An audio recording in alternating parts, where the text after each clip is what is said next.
BA 6 semester general examination 2023 CBCS subject Sanskrit course DSC 1B, time 3 ঘন্টা, পূর্ণমান 60। এই প্রশ্নপত্রে group এ এবং group B এই দুটি বিভাগ বর্তমান। পরীক্ষার্থীদের দুটি বিভাগের মধ্যে তাদের পঠিত যে কোনো একটি বিভাগ থেকে প্রশ্নগুলির উত্তর দিতে হবে। প্রথমে গ্রুপ এ। 1 নাম্বার, নিম্নলিখিত প্রশ্নগুলির মধ্যে 10টি প্রশ্নের উত্তর সরল সংস্কৃতে দেবনাগরী লিপিতে লিখতে হবে, যার মান 2 করে।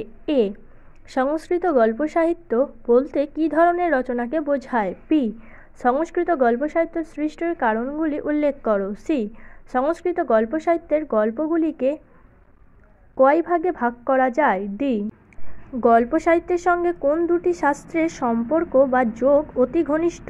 ই, গল্পের চরিত্ররূপে পশু পাখিদের নির্বাচিত করার কারণ কি? এফ, হিতোপদেশের রচয়িতা কে? এটি কোন মূল গ্রন্থের উপর আধারিত? জি, হিতোপদেশ গ্রন্থের মঙ্গলাচরণ শ্লোকে কোন দেবতার স্তুতি করা হয়েছে? এই, হিতোপদেশ গ্রন্থের গঠন বিভাগ উল্লেখ করো। আই, হিতোপদেশ গ্রন্থটি কোথায় রচিত হয়? কোথায় বেশি জনপ্রিয়? যে, হিতোপদেশ গ্রন্থটির লক্ষণীয় বৈশিষ্ট্য কি? কে, হিতোপদেশ গ্রন্থের প্রধান দুটি ত্রুটি কি? এল, ভাগীরথীর তীরে কোন নগর ছিল? সেখানে কোন রাজা ছিলেন? এম, গোদাবরী তীরে কি ছিল? সেখানে কারা বাস করত? এন, কোন বিষয়গুলি মানুষের গর্ভাবস্থাতে সৃষ্টি হয়? ও, কোন বিষয়গুলি অনর্থ ঘটাতে পারে? 2 দাগের নিম্নলিখিত প্রশ্নগুলির মধ্যে 4টি প্রশ্নের উত্তর দাও, তার মধ্যে 2টি প্রশ্নের উত্তর সংস্কৃত ভাষায় লিখতে হবে, যার মান 5 করে। এ, ব্যাখ্যা করো। বি, ভাব সম্প্রসারণ করো। সি, নিম্নলিখিত পদগুলির মধ্যে 5টি পদের সন্ধি বিচ্ছেদ করো।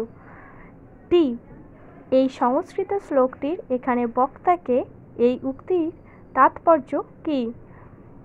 ই, অল স্বজনদের উক্তি কিরূপ হয় তা হিতোপদেশ গ্রন্থানুসরণে আলোচনা করো। এফ, হিতোপদেশ গ্রন্থের মঙ্গলাচরণে কোন দেবতার স্তব করা হয়েছে? এ দেবতার স্বরূপ লেখো। হিতোপদেশ গ্রন্থপাঠের প্রয়োজন উল্লেখ করো। 3, নিম্নলিখিত প্রশ্নগুলির মধ্যে 2টি প্রশ্নের উত্তর দাও, যার মান 10 করে।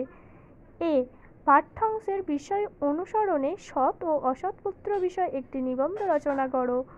বি, সংস্কৃত কথা সাহিত্যে হিতোপদেশের স্থান আলোচনা করো। সি, তোমরা দেখে নাও একবার সংস্কৃত শ্লোকটি। ডি, সংস্কৃত অংশটি এখানে রাজা কি চিন্তা করছিলেন? তিনি কেন পণ্ডিত সভা ডেকেছিলেন? গ্রুপ বি 1, নিম্নলিখিত প্রশ্নগুলির মধ্যে 10টি প্রশ্নের উত্তর সরল সংস্কৃতে দেবনাগরী লিপিতে লিখতে হবে, যার মান 2 করে। তোমরা একবার দেখে নাও কি কি দেওয়া আছে। তারপরে 1 দাগের কিছু অংশ এখানে আছে। তারপরে 2 দাগের নিম্নলিখিত প্রশ্নগুলির মধ্যে 4টি প্রশ্নের উত্তর দাও, তার মধ্যে 2টি প্রশ্নের উত্তর সংস্কৃত ভাষায় লিখতে হবে। তোমরা কোয়েশ্চেনগুলো দেখে নাও। এখানে 2 দাগের উপরে কিছু কোয়েশ্চেন আছে, তোমরা কোয়েশ্চেনগুলো দেখে নাও এবং 3 দাগের নিম্নলিখিত প্রশ্নগুলির মধ্যে 2টি প্রশ্নের উত্তর দিতে হবে, যার মান 10 করে। কোয়েশ্চেনগুলো তোমরা একবার দেখে নাও। এ পাতাতেও আরও কিছু কোয়েশ্চেন আছে 3 দাগে, তোমরা একবার কোয়েশ্চেনগুলো দেখে নাও কি কি দেওয়া আছে। যদি তোমাদের অন্য কোনো সেমিস্টারের সাজেশন বা কোয়েশ্চেন পেপার দরকার হয় তাহলে আমাদের কমেন্টের মাধ্যমে জানাতে পারো। ধন্যবাদ সবাইকে। Junior education.